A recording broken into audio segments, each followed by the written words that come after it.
اگر کامیابی مال کے اندر ہوتی خدا کی قسم اللہ تعالیٰ سب سے پہلے نمرود، فرعون، قارون، حمان، شداد، یہ وقت کے اتنے بڑے بادشاہ تھے، اتنے بڑے مال والے تھے، اللہ تعالیٰ ان لوگوں کو کامیاب کرتا.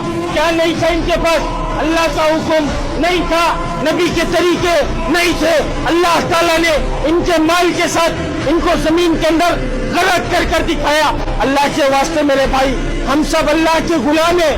رسول اللہ صلی اللہ علیہ وسلم نے فرمایا جس کا مفہوم کہ دنیا مسلمانوں کے لیے پیٹ کھانا اور کافروں کے لیے جنت. دنیا ہماری عیاشی کی جگہ نہیں ہے. ہماری عیاشی کی جگہ، ہماری آرام کی جگہ، ہماری راحت کی جگہ کیا ہے؟ جنت ہے میرے بھائی.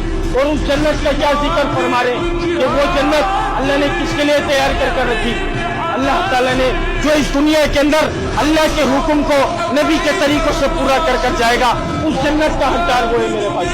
1,24,000 پیغمبروں کو اللہ تعالیٰ نے دنیا میں معبود فرمایا تھا.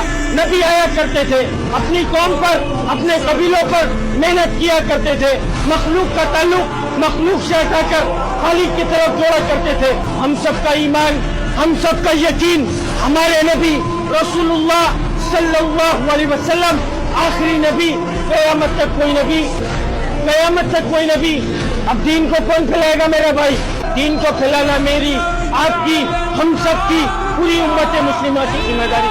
اور یہ ذمہ داری اللہ رب العزت نے قرآن پاک میں ہم سب پر